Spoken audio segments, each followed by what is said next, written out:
Hey guys, welcome to Carol's Corner. My name is Carol, and this evening I would like to show you how to use the Food Saver vacuum sealer. Food Saver vacuum sealer. I purchased this item about 4 or 5 years ago, and I have to admit it has saved me bukus of money because I like to buy in bulk. And when you buy in bulk and you do this, it will save you. I probably have saved hundreds to thousands of dollars over the years. This machine, I think I got mine at Walmart, will cost you about $80 to $100. But to me, it's worth it because of the amount of money I save. Here's your power button, turns off and on. It opens like this, and inside you will find the bag. But one of the things I want to talk to you about before I start showing you this is I want to show you some of the things that I have vacuum sealed over the years to kind of give you an idea of what I've done. I'm actually going to show you even how to vacuum seal broth. That's right, liquid broth. Yeah. To kind of give you an idea, here is some leftover turkey from Christmas or Thanksgiving. I'm sorry, leftover ham. Here's some sausage patties that I bought in bulk, and I put them back in individually. Here is some leftover turkey from Christmas or Thanksgiving. I'm not sure, who knows. But what I wanted to really show you is this, because, you know, a lot of people ask, like, are you kidding? It can't last that long in the freezer. Well, I'm here to tell you it does. Here's a block of Swiss cheese. And look on the date. I bought it in December of 2016, and I found this in my freezer, and it's still good. I could open that right now, and it would still be good. It'd still be fresh, and that's over 2 years ago. Another thing that I found in my freezer is leftover meat pie. I'm thinking this is probably at least 2 years old. My husband makes an awesome, like, shepherd's pie meat pie. And when he makes it, he makes a huge pan. So one of the nice things you can do is put it in individual servings and put it in the freezer this way. What I like about this is I can pull this out of my freezer, let it thaw out while I'm at work, and have a lunch. So it's wonderful for lunch leftovers. Another thing too, I even vacuum seal my Velveeta cheese. I can put that back in the refrigerator. It will keep it from drying out because I don't use Velveeta cheese a lot, but I do some. And so if you put it in the refrigerator back in the box and try to cover up with aluminum foil, which is what I used to do, the end is going to dry out. This way it doesn't. But here is ham broth that I have vacuum sealed, and I will show you how to do that later. One of the things I want to start with, though, is to show you the mechanisms of the machine. Open up the sides this way. And like I said, inside is a bag. Okay. Now, you can buy rolls, looks like this, at Walmart in boxes. But I have discovered that it is more economical and cheaper if you buy the box that looks like this, because it has 4 rows. 4 different rows of vacuum seal bags. So in the long run, it's more economical to do that way. Also, if you notice on the sides, I don't know if you can see it on the sides of the bag, there are little marks. I can't see them right now, but they're there. They're little, or here they are, little marks. Those are 1-inch mark increments. So it gives you an idea of the size. One of the things I had to work with, and you'll have to learn, is how to measure the right amount, the right length, because either it'll be too small and you won't be able to put in what you want and it won't seal, or it's too big and you've wasted some paper. Now, one of the things I do often is buy a big pack of cheese. I'm going to show you how to do that. A lot of people buy bulk bags of cheese. If you have a family of 3 like I do, and you have a daughter, we go through a lot of cheese. So I'm going to show you, I put them in 2 cups bags because most recipes call for 2 cups of cheese. And also, if you just want to put a container of cheese in your refrigerator, 2 cups, it'll last you for a little while. If you put this whole bag in the freezer within a couple weeks, it's going to be freezer burn, or a couple months. Or if you put it in the refrigerator, it will mold. So what you're going to do, usually I measure off about 2 inches. Here's 1, here's 2, okay, for my cheese. And you see this bar, it comes down, and there's a little scissors on here on the side, right here. Maybe I can show it to you. A little scissors thing here, right here. When you press down on that, that's going to cut the bag. So you bring it across like that, and voila, it cuts the bag for you. Now you have 2 open ends. So what are you going to do? Okay, you have 2 open ends. All right. One of the first things you're going to do is you're going to turn it on. And here's your power button. You also have different accessories up here, and we'll go over some of that later on another video possibly. But you have food. And if your food is going to be moist, you can put it on moist. Most of the time I keep it on dry. You're going to push the stop seal button and the light comes on. You're going to take your bag like this and you put it in. Oh, you can't see. Let me back it up a little bit. Maybe you can see and maybe not. Try that a little bit.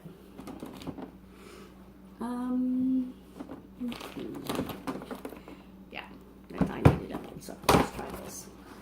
We're going to improvise here, that way you can see a little bit better. How's that? Okay. Here's you're going to put the bag in this seal here. And listen, it's going to seal the one end.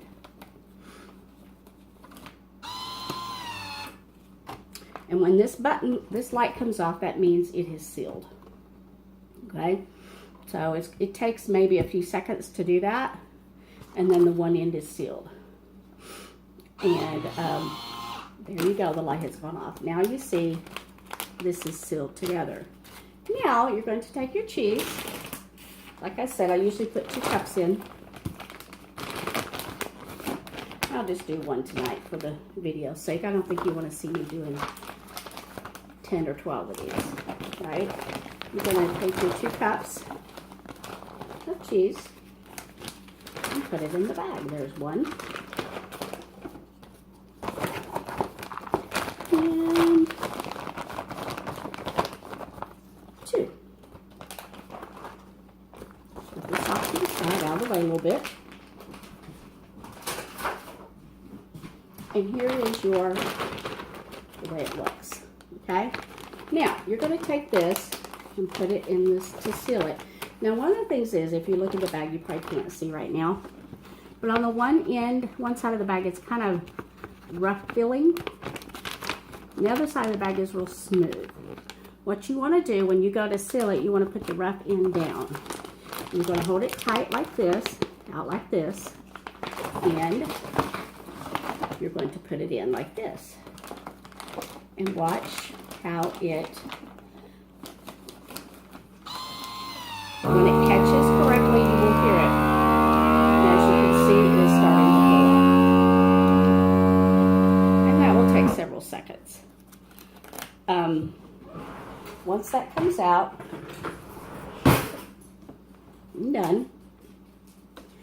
I always date my stuff because you never know how long it's going to be in there. So here it looks like this, comes out looking like this. And I'm going to tell you, when you put this in the freezer and you decide you want to use it later, when you pull it out, you need to put it in the refrigerator overnight or for a couple hours and let it thaw completely. And I'm going to open this bag to, when you open the bag, it's going to look like this. Because I'm going to show you how to do it. Okay? Now it's completely unsealed, but it's in a block. Okay?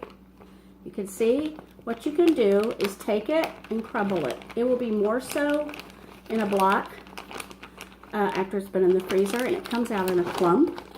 And so you're like, how am I going to do that? So that's one way to do it. And when you crumble it, it will all crumble up. So I'm going to take another bag from here, and so I can seal it again. I'm going to go 2 inches. There's my 2-inch mark. And we're going to cut. Okay. The red light is on. Ooh, I didn't quite do that enough. And see, that's what happens when you do it sometimes. So I'm thinking 2.5 inches, and I probably said 2 inches, but you probably need to go 2.5 inches. 1, 2, And about right there. Close this up. We're going to seal it. Put the rough end down. And it's going to seal. What I was going to tell you is you date everything. Now, I used to put labels on these things, but labels don't stay on once they go in the freezer. So you take a permanent marker, and you're going to write on the smooth edge down toward the bottom, because I'm going to put cheese in here, and you're going to write cheese. And you're going to put the date. And this is February 2019. That way, when you pull it out of the freezer, you know what the date is. So put the cheese back in. We can do that later because I already showed you. Now I'm going to show you how, give you a hint of how to vacuum seal broth or liquid. This is ham broth from Christmas. And what I did is take a butter bowl. I had one out, but you know, like your butter bowl or something like that. Pour it in there and put it in the freezer overnight until it freezes solid. Then you vacuum seal it. And I will show you what this is all about a little bit. So that's one easy way to do your ham broth. Now I'm going to do some meat for you. I buy bulk, okay? Today I bought sirloin pork roast, bone in, twin 2-pack. Okay, we're going to vacuum seal those. I buy bulk pork chop. We'll vacuum seal those. And I have some ground chuck that we're going to vacuum seal. One of the problems is, I'll go into that later with the ground chuck. But first we're going to vacuum seal this meat. And you can wear gloves if you want. Up to you. I don't. That's my prerogative, I guess. Yeah. It's entirely up to you. Now, here we have one big whopping piece of meat that needs to go in my freezer. Now, let me get some paper towel. I usually keep washing my hands because this stuff is greasy. One of the things that you're going to run into is how to measure how much, you know, how big this roll needs to be. One of the things I suggest is you kind of put this up to it and you kind of get an idea. Now, I'd rather it be too much than not enough. Because one of the problems is once you put this meat into the bag, you have to throw the bag away because it had meat in it, it had raw meat in it. So I'm thinking probably, I'm going to do, there's a half. 1, 2, 3, about 4 maybe, something like that. And we're going to cut that off. We're going to seal the one in, because how are we going to seal it? It's open, right, on both ends. Okay, so we're going to put this in like this. We're going to turn that button on, and it's going to seal.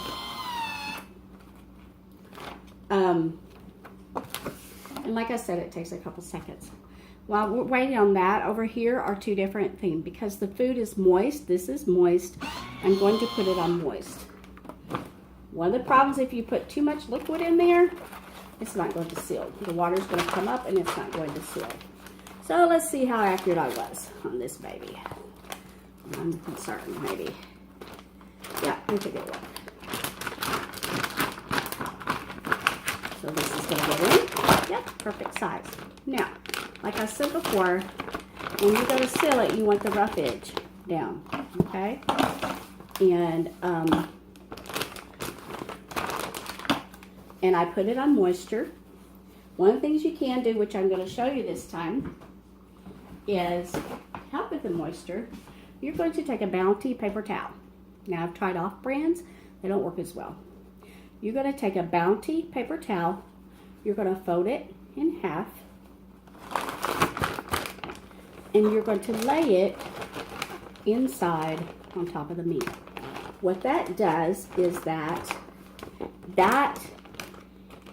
absorbs the moisture that's going to come from the meat, okay?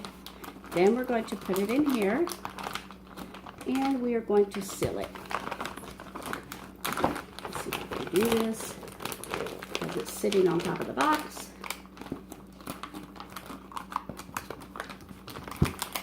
When it's level, it's a little easier, okay? Let's try it again. You're going to pull it tight, okay?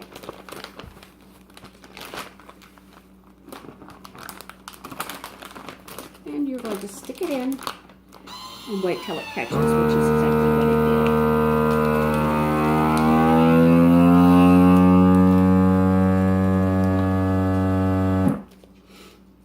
did. And just in a few seconds, you're going to have your meat sealed. And I'm going to show you, you may not be able to see, but see some of the paper towel got wet. If you don't put a paper towel in there, the moisture goes up here to the top and it breaks the seal. You're going to take your permanent marker and you're going to write on here, pork roast. Pork roast. Now, sometimes some people say, well, I know that's a pork roast. Well, I can't remember. I'm not that good at remembering. February 2019. And there you have it. Now I'm going to show you. I'll do this one later. Now I'm going to show you how to do some pork chops. If you're like me, you like to buy in bulk. I like to buy my meat in bulk. It's cheaper that way and so forth. You can vacuum seal it. You put this pack of meat in the freezer, within a month or two, it's going to be freezer burn. And then it's going to have to throw it away because it's not fun anymore. I have a family of 3, my husband and I and our daughter. So I usually will take out 4 pork chops at a time. 1 for me, 1 for my daughter, and 2 for my husband. Okay? They're going to come out of a pack like that. And one of the things you can do, I'm going to quick wash my hands.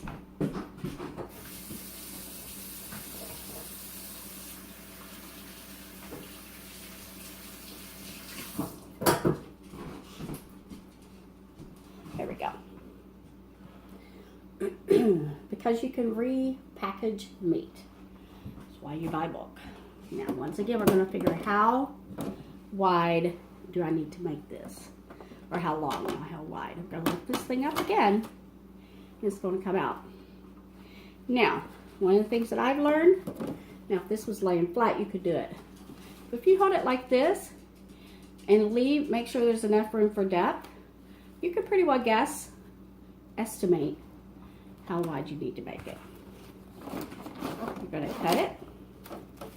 Isn't this fun? I think it is. I have used my vacuum sealer so much that I actually keep it out on my counter because I probably use it more than once a week. I'll put it in. I'm going to seal away. This thing also has a marinator on it. That'll be for another video. You can buy the canisters that go with it in the tube, which I do have those. And you can also do some marinating. And I've done that a few times, but not very often. It's not something that I've tried. Okay, we're going to put it in. And as you can see, I have plenty of room at the top. And pork chops, I don't usually put a paper towel in because they're not very moist. They may choose, I may be wrong this time, but we will find out. And in we go. Come on now.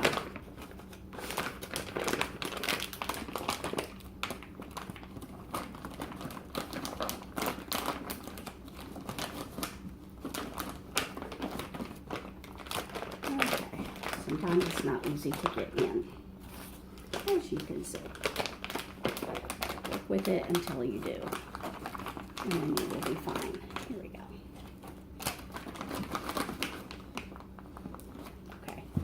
I'm going to set this down a little bit easier if you can look.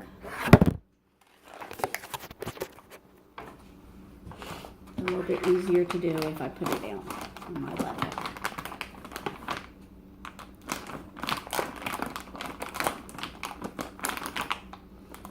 Okay, anytime.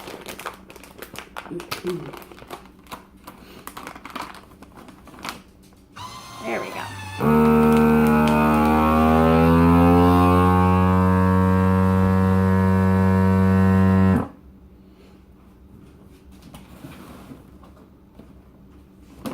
Back up here so you can see.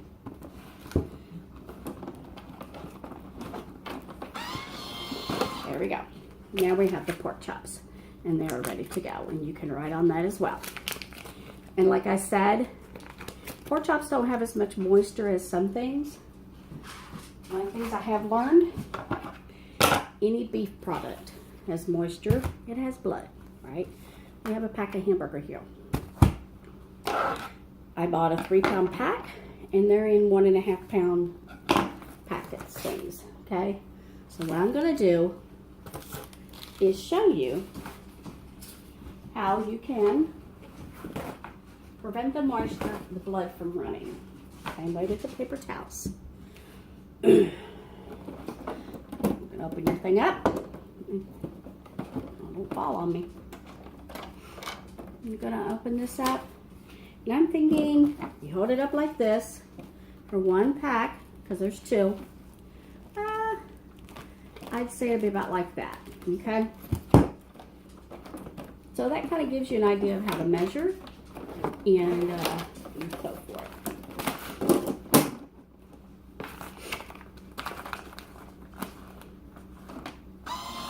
I have vacuum sealed a lot of things. I was at a work, see if I can find it. I was at a work party, and they had a meat tray, and there was a lot of cheese left over, and they were going to throw it away. No, I brought it home. These are slices of pepper jack cheese. I use this for cooking or for baking and those kind of things. So that's fun when you can do that. Now, you're going to take your hamburger out, and you're going to put it in here. Okay, see this? And put it down in here. Now, one thing I said about beef has a tendency to bleed, because when you vacuum all the air out, the blood and everything comes with it.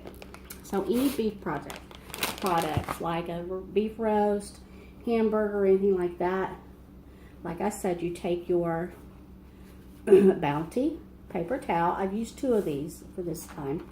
You'll put it inside. I'll show you. See that? Yeah. And when you go to vacuum seal that, it's going to absorb, that paper towel, you will see in just a minute, is going to absorb all the blood. There we go. And this is a lesson to learn. You have to work with it sometimes to make sure it goes in there, and make sure that you can get it to vacuum. And I'm going to lay this back down again so I can get it to go through. Because the problem is, sorry guys, you have it on the floor or on the counter, it's a little easier to get to. So, right this way. Alright. Seal this one up and see what happens. And sometimes you have to wiggle it to get it to go in there.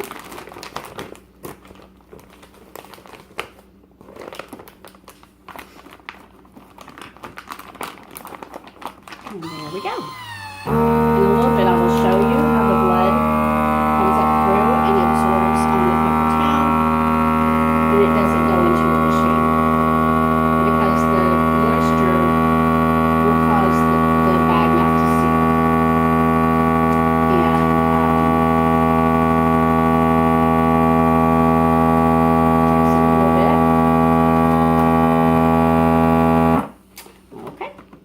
And pop out. Depends on what you're putting in is how long it will take it to seal. Sometimes it takes a little longer, like the beef. And as you can see all the blood on the paper towel? If you did not put a paper towel there, it would soak up through to the seam and it would not seal. So guys, this is Carol from Carol's Corner. And thank you for watching this video. And if you have any questions, feel free to make any comments and have a blessed day.